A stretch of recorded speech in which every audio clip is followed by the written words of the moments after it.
नमस्कार, vision IAS के news today के इस अंक में आप सभी का स्वागत है। इस अंक में हम आपके लिए लेकर आए हैं यूपीएससी परीक्षा की दृष्टि से महत्वपूर्ण कुछ अहम खबरें। इस अंक के साथ मैं हूं दिव्या तोमर। आइए सबसे पहले बात करते हैं इस अंक की हेडलाइंस के बारे में। इलेक्ट्रॉनिक्स और सूचना प्रौद्योगिकी मंत्रालय को ऑनलाइन गेमिंग के लिए नोडल मंत्रालय नामित किया गया। भारत के निर्वाचन आयोग ने 2001 की जनगणना के आधार पर असम में परिसीमन कार्य आरंभ किया। परिवहन, पर्यटन और संस्कृति पर संसद की स्थायी समिति की एक रिपोर्ट राज्यसभा में प्रस्तुत की गई। भारतीय रिजर्व बैंक ने भारत में बैंकिंग के रुझान और प्रगति 2021-22 रिपोर्ट जारी की। छठी कॉमन रिव्यू मिशन समिति ने महात्मा गांधी राष्ट्रीय ग्रामीण रोजगार गारंटी योजना में बदलाव प्रस्तावित किए। इलाहाबाद उच्च न्यायालय ने उत्तर प्रदेश सरकार को अन्य पिछड़ा वर्ग को आरक्षण दिए बिना नगर निकाय चुनाव की अधिसूचना तुरंत जारी करने का निर्देश दिया। और आइए अब खबरों पर विस्तार से चर्चा करते हैं। इलेक्ट्रॉनिक्स और सूचना प्रौद्योगिकी मंत्रालय को ऑनलाइन गेमिंग के लिए नोडल मंत्रालय नामित किया गया है। माइटी को ऑनलाइन गेमिंग का केंद्रीय विनियामक प्राधिकरण नामित किया गया है। इससे निवेशकों, उद्योग और उपभोक्ताओं को नीतिगत स्पष्टता और निश्चितता प्राप्त होगी। किसी एक नोडल मंत्रालय के नहीं होने से ऑनलाइन गेमिंग क्षेत्र से जुड़े मामलों को कई मंत्रालय एक साथ मिलकर देखते थे। इनमें मुख्यतः माइटी, सूचना और प्रसारण मंत्रालय तथा खेल मंत्रालय शामिल थे। ये निर्णय एनिमेशन, विजुअल इफेक्ट्स, गेमिंग और कॉमिक्स क्षेत्र के विकास को बढ़ावा देने और भारत को ऑनलाइन गेमिंग का एक वैश्विक केंद्र बनाने की सरकार की पहल के अनुरूप है। ऑनलाइन गेम्स उन खेलों को कहा जाता है जो किसी न किसी प्रकार के कंप्यूटर नेटवर्क पर खेले जाते हैं। आमतौर पर इन्हें इंटरनेट पर खेला जाता है। ऑल इंडिया गेमिंग फेडरेशन के मुताबिक भारत के ऑनलाइन गेमिंग उद्योग का व्यवसाय वर्ष 2023 तक 15,500 करोड़ रुपए तक पहुंचने की उम्मीद है। ऑनलाइन गेमिंग के दो प्रकार हैं, कौशल का खेल और संयोग का खेल, यानी गेम ऑफ स्किल, जिसके तहत खिलाड़ी अपना समय सीखने, अभ्यास करने और कौशल को सुधारने में लगाता है। इसे जुए में शामिल नहीं किया जाता है और भारत के अधिकतर राज्य क्षेत्रों में इसकी अनुमति है। दूसरा है गेम्स ऑफ चांस, यानी संयोग का खेल। इसे जुआ माना जाता है क्योंकि इसमें जीत हार भाग्य पर निर्भर होती है और इसका पूर्वानुमान भी नहीं लगाया जा सकता है। बीते कुछ दिनों में ऑनलाइन गेम खेलने वालों की संख्या बढ़ने का कारण ये भी है कि अब स्मार्टफोन एक तो सर्वसुलभ हो गए हैं, सबकी रीच में हैं और इंटरनेट डेटा भी सस्ती दरों पर उपलब्ध है। इसके अलावा कोविड महामारी की वजह से स्कूल और कॉलेज लंबे समय तक बंद रहे, जिसकी वजह से अब लोगों को गेमिंग की लत भी लग गई है। दरअसल ऑनलाइन गेमिंग से जुड़ी कई समस्याएं भी मौजूद हैं, क्योंकि ये खेल शारीरिक, सामाजिक और भावनात्मक स्तर पर नुकसान पहुंचाते हैं। ऑनलाइन गेम खेलने वालों को नींद न आने और भूख न लगने जैसी समस्याओं का भी सामना करना पड़ता है। इसके अलावा ये करियर को भी नुकसान पहुंचाता है। इसके अलावा युवा कार्यक्रम और खेल मंत्रालय को कई खेल आयोजनों के हिस्से के रूप में ई स्पोर्ट्स यानी इलेक्ट्रॉनिक स्पोर्ट्स को विनियमित करने का कार्य सौंपा गया है। केंद्र सरकार ई स्पोर्ट्स की पहचान ऐसे प्रतिस्पर्धी खेल के रूप में करती है जिसमें प्रतिभागी डिजिटल परिवेश में शारीरिक और मानसिक दोनों तरह की क्षमताओं के साथ प्रतिस्पर्धा करते हैं। भारत के निर्वाचन आयोग ने 2001 की जनगणना के आधार पर असम में परिसीमन कार्य आरंभ किया। निर्वाचन आयोग ने लोक प्रतिनिधित्व अधिनियम 1950 की धारा 8A के तहत असम राज्य में विधानसभा और संसदीय निर्वाचन क्षेत्रों के परिसीमन की प्रक्रिया की शुरुआत की।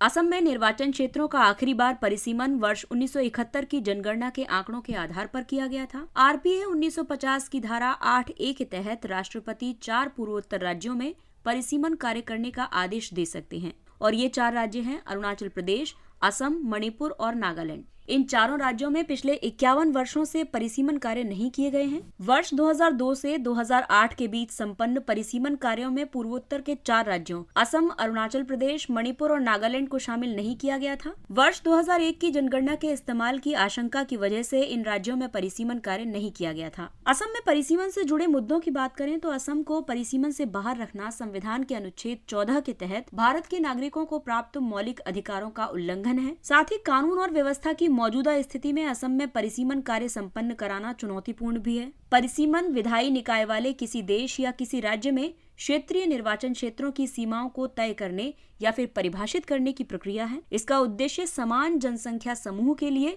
समान प्रतिनिधित्व और भौगोलिक क्षेत्रों का उचित विभाजन है। इस तरह किसी भी राजनीतिक दल को अनुचित लाभ प्राप्त करने से रोका जाता है। परिसीमन आयोग के आदेशों को किसी भी न्यायालय के समक्ष चुनौती नहीं दी जा सकती है। परिसीमन आयोग के सदस्य होते हैं सुप्रीम कोर्ट के एक सेवानिवृत्त न्यायाधीश, भारत के मुख्य चुनाव आयुक्त और संबंधित राज्य का राज्य चुनाव आयुक्त। अगली खबर आर्ट एंड कल्चर पर आधारित है। परिवहन, पर्यटन और संस्कृति पर संसद की स्थायी समिति की एक रिपोर्ट राज्यसभा में प्रस्तुत की गई है। इस रिपोर्ट के मुताबिक देश के केवल 8 राज्यों ने आतिथ्य परियोजनाओं को उद्योग का दर्जा दिया हुआ है।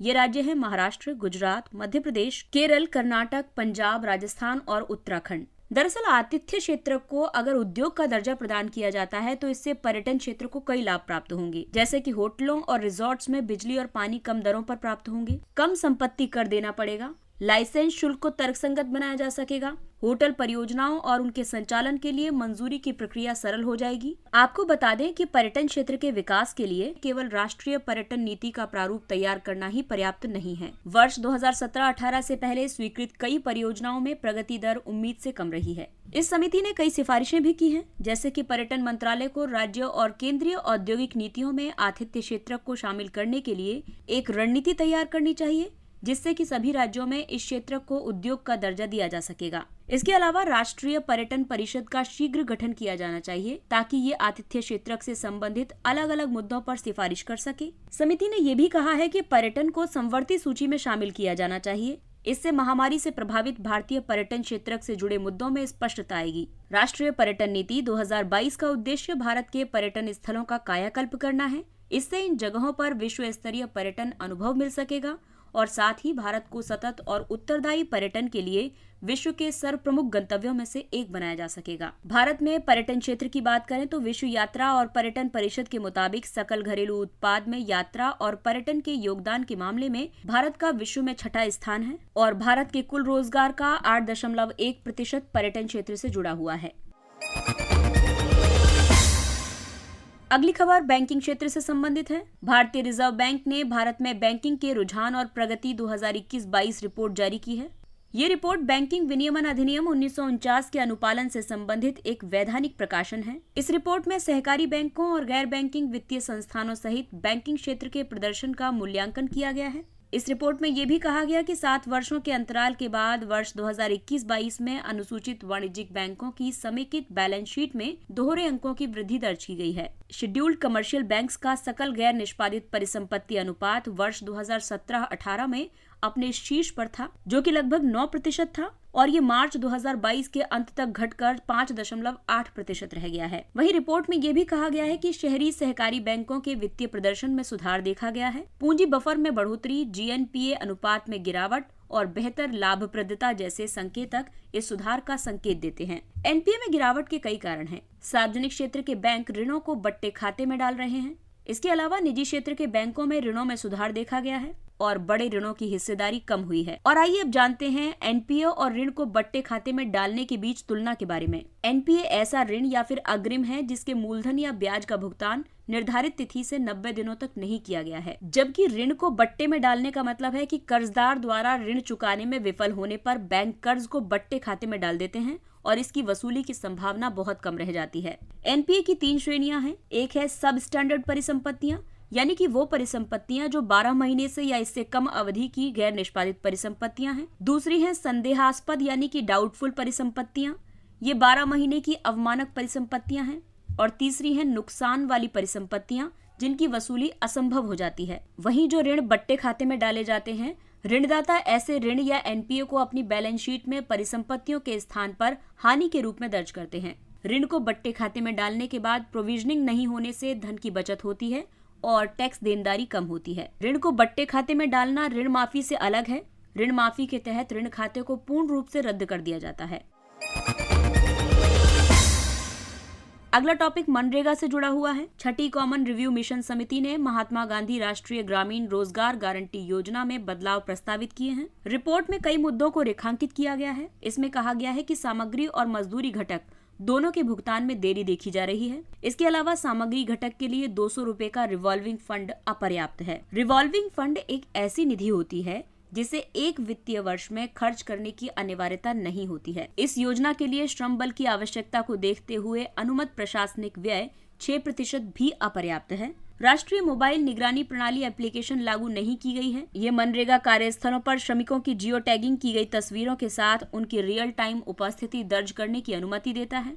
इस संबंध में इस रिव्यू रिपोर्ट में कई सिफारिशें की गई हैं। इसमें कहा गया है कि संबंधित विभागों द्वारा कार्यान्वित रिवर्स कन्वर्जेंस के विस्तार का अध्ययन किया जा सकता है। सामग्री घटक के लिए निधि के समयबद्ध और नियमित प्रवाह के लिए रिवॉल्विंग फंड का आकार बढ़ाने की जरूरत है। इसके अलावा सामग्री लागत की भुगतान को सुव्यवस्थित करने के लिए एक मानक संचालन प्रक्रिया अपनानी चाहिए। सोशल ऑडिट को संस्थागत रूप देने का अक्षरशः पालन किया जाना चाहिए।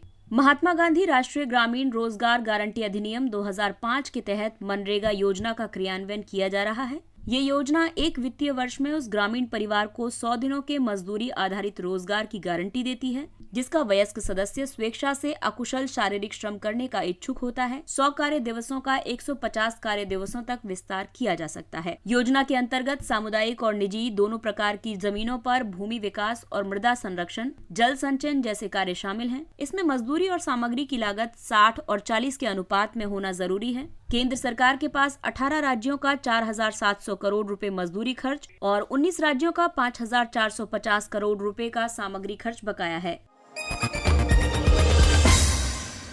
इलाहाबाद उच्च न्यायालय ने उत्तर प्रदेश सरकार को अन्य पिछड़ा वर्ग को आरक्षण दिए बिना नगर निकाय चुनाव की अधिसूचना तुरंत जारी करने का निर्देश दिया है। उच्च न्यायालय ने होने वाले शहरी स्थानीय निकाय चुनावों में ओबीसी वर्ग के लिए सीट आरक्षित करने वाली उत्तर प्रदेश सरकार की अधिसूचना को रद्द कर दिया है। न्यायालय ने राज्य सरकार को ओबीसी के लिए आरक्षण का प्रावधान किए बिना चुनाव की अधिसूचना तुरंत जारी करने का निर्देश दिया है। ये सभी निर्देश संविधान के अनुच्छेद 243U के प्रावधानों के आधार पर दिए गए हैं। अनुच्छेद 243U के मुताबिक किसी नगरपालिका का गठन करने के लिए चुनाव इसका कार्यकाल समाप्त होने से पहले संपन्न किया जाना चाहिए। न्यायालय ने कहा है कि जब तक कृष्णमूर्ति बनाम भारत संघ 2010 मामले में सर्वोच्च न्यायालय द्वारा अनिवार्य की गई ट्रिपल टेस्ट शर्तों को पूरा नहीं किया जाता है, तब तक नगर निकाय चुनावों में अन्य पिछड़े वर्ग को कोई आरक्षण प्रदान नहीं किया जाएगा। और आइए अब आपको बताते हैं ट्रिपल टेस्ट शर्तों के बारे में। प्रत्येक स्थानीय निकाय में ओबीसी के पिछड़ेपन पर डेटा एकत्र करने के लिए राज्य सरकार एक विशेष आयोग का गठन करेगी।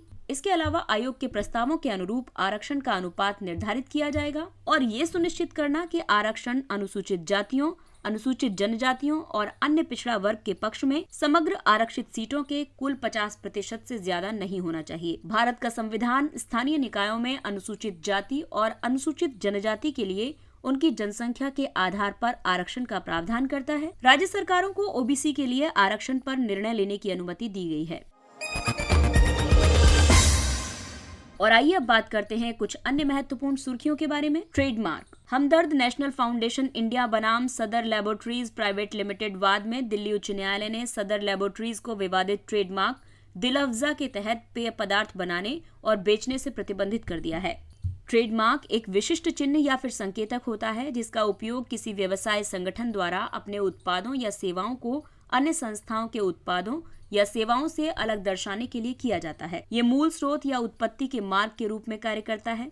ये अनन्य रूप से वस्तुओं या सेवाओं के स्रोत के रूप में किसी विशेष व्यवसाय की पहचान स्थापित करता है। ट्रेडमार्क वाणिज्य मंत्रालय के उद्योग संवर्धन और आंतरिक व्यापार विभाग के तत्वावधान में ट्रेडमार्क अधिनियम 1999 द्वारा शासित होते हैं।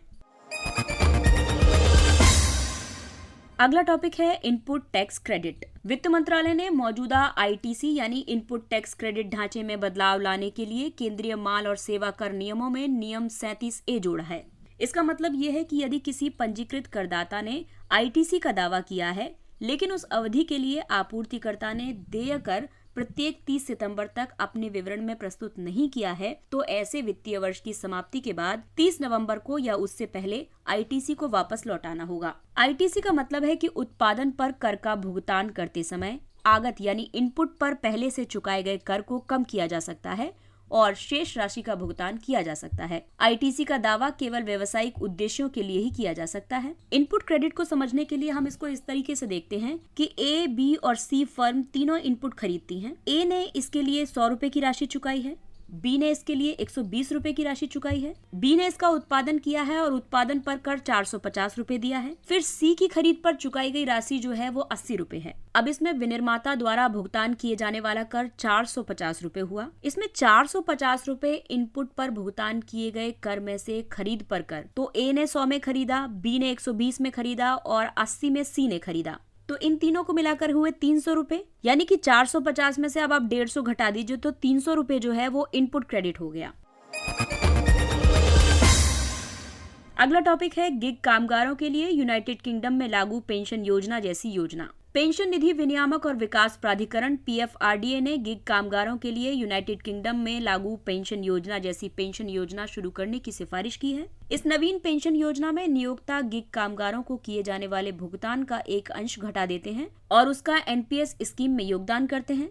इस कदम का उद्देश्य देश के कुल कार्यबल में से लगभग 90% कामगारों को पेंशन के दायरे में लाना है। PFRDA राष्ट्रीय पेंशन योजना का विनियमन करता है। NPS एक स्वैच्छिक सेवानिवृत्ति बचत योजना है। इसे वर्ष 2004 में शुरू किया गया था। इसके सरकारी और निजी क्षेत्रकों सहित असंगठित क्षेत्र के कुछ हिस्सों से कुल मिलाकर 16.7 मिलियन ग्राहक हैं। अगला टॉपिक है ज़ेलियांगरोंग यूनाइटेड फ्रंट। केंद्र सरकार और मणिपुर सरकार ने मणिपुर में सक्रिय नागा सशस्त्र समूह JUF के साथ एक शांति समझौते पर हस्ताक्षर किए हैं। ये प्रतिबंधित समूह 1 दशक से सक्रिय है। ये समूह ज़ेलियांगरोंग नागा जनजाति के लिए एक अलग राज्य की मांग कर रहा है। ये समूह मणिपुर की स्वतंत्रता सेनानी रानी गैडिनल्यू का अनुयायी होने का दावा करता है। इस समूह ने हिंसा को त्यागने और शांतिपूर्वक लोकतांत्रिक प्रक्रिया में शामिल होने के लिए सहमति प्रकट की है। इस समझौते में सशस्त्र लड़ाकों के पुनर्वास और पुनर्स्थापन का प्रावधान किया गया है। अगला टॉपिक है नेग्लेरिया फाउलेरी या ब्रेन ईटिंग अमीबा। दक्षिण कोरिया में नेग्लेरिया फाउलेरी से संक्रमण का पहला मामला दर्ज किया गया है। नेग्लेरिया एक अमीबा है। ये एकल कोशिकीय जीव है। अमीबा की केवल एक प्रजाति नेग्लेरिया फाउलेरी ही मनुष्यों को संक्रमित कर सकती है। इसे पहली बार वर्ष 1965 में ऑस्ट्रेलिया में खोजा गया था। ये आमतौर पर गर्म मीठे जल के निकायों में पाया जाता है, जैसे कि गर्म जल सोते, नदियां और झीलें। अमीबा नाक के जरिए मानव शरीर में प्रवेश करता है और फिर मस्तिष्क तक पहुंच जाता है। इसके बाद ये मस्तिष्क के टिश्यूज को नष्ट कर देता है और प्राइमरी अमेबिक मेनिंगोएन्सेफेलाइटिस यानी PAM नामक एक खतरनाक संक्रमण का कारण बनता है। वैज्ञानिक अभी तक इसका कोई प्रभावी उपचार नहीं खोज पाए हैं। अगला टॉपिक है H9N2 वैक्सीन। भोपाल स्थित भारतीय कृषि अनुसंधान परिषद राष्ट्रीय उच्च सुरक्षा पशु रोग संस्थान ने मुर्गियों में H9N2 एवियन इन्फ्लुएंजा वायरस के लिए पहली स्वदेशी वैक्सीन तकनीक 4 निजी कंपनियों को हस्तांतरित की है। वैक्सीन की मदद से इस बीमारी से होने वाले आर्थिक नुकसान को कम किया जा सकता है।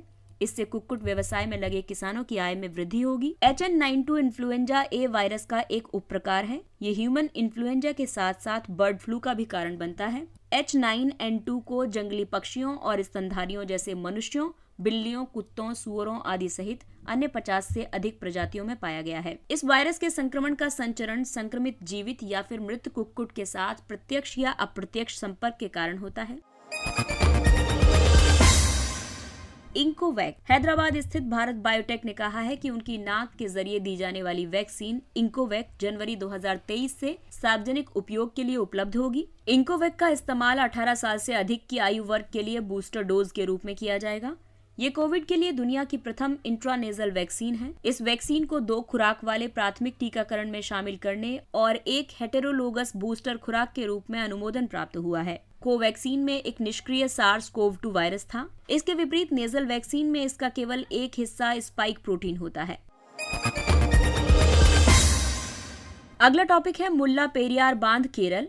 केरल ने मुल्ला पेरियार बांध में जल स्तर बढ़ने पर बाढ़ की चेतावनी जारी की है। ये बांध पेरियार नदी के ऊपरी भाग में स्थित है। पेरियार नदी तमिलनाडु से निकलकर केरल में प्रवाहित होती है। ये जलाशय पेरियार टाइगर रिजर्व के भीतर स्थित है। ये बांध 126 साल पुराना है। इस बांध का स्वामित्व, संचालन और रखरखाव तमिलनाडु राज्य के अधीन है। ये बांध तमिलनाडु के कम से कम 5 जिलों की पेयजल और सिंचाई आवश्यकताओं को पूरा करता है। ब्लिजर्ड। संयुक्त राज्य अमेरिका ब्लिजर्ड की चपेट में आ गया है। ब्लिजर्ड एक तूफान है जिसमें बड़ी मात्रा में हिम या प्रवाहित हिम होती है। ब्लिजर्ड के रूप में वर्गीकृत होने के लिए एक तूफान को कई मानदंडों को पूरा करना होता है, जैसे कि इसमें पवन का निरंतर प्रवाह या 35 मील प्रति घंटे या उससे अधिक का प्रचंड पवन प्रवाह होना चाहिए और कम से कम 3 घंटे के लिए 0.4 किलोमीटर से कम की दृश्यता हो। अगला टॉपिक है धनु यात्रा। ओडिशा में धनु यात्रा शुरू होने के अवसर पर प्रधानमंत्री ने सभी को शुभकामनाएं दी। धनु यात्रा एक पौराणिक मिथक कृष्ण लीला का एक नाट्य प्रदर्शन है। इसे धनु यानी पौष महीने में धनु संक्रांति और मकर संक्रांति के बीच मनाया जाता है। कंस ने कृष्ण और बलराम की हत्या के गुप्त उद्देश्य से धनु यात्रा के अवसर पर उन्हें आमंत्रित किया था, इसीलिए इसकी मान्यता है। राम सेतु। केंद्र ने राम सेतु याचिका पर अभी तक अपना पक्ष स्पष्ट नहीं किया है। इसे राष्ट्रीय विरासत स्मारक घोषित करने के लिए पूर्व राज्यसभा सदस्य ने एक याचिका दायर की थी। राम सेतु चूना पत्थर की चट्टानों की 48 किलोमीटर लंबी श्रृंखला है। ये तमिलनाडु के तट से पम्बन द्वीप या रामेश्वरम द्वीप को श्रीलंका के तट से दूर मन्नार द्वीप से जोड़ती है। इसे एडम्स ब्रिज के नाम से भी जाना जाता है। हिंदू पौराणिक महाकाव्य रामायण में इसके अस्तित्व का उल्लेख किया गया है। इसके साथ ही ये अंक समाप्त होता है। अगले अंक में फिर मुलाकात होगी कुछ अन्य महत्वपूर्ण खबरों के साथ। तब तक अपने लक्ष्य के लिए तत्पर रहिए और अगर आपको हमारा कंटेंट अच्छा लगता है तो इसे लाइक, सब्सक्राइब और शेयर जरूर करें। और अब हमें यानी विजन IAS की पूरी टीम को दीजिए इजाजत। नमस्कार।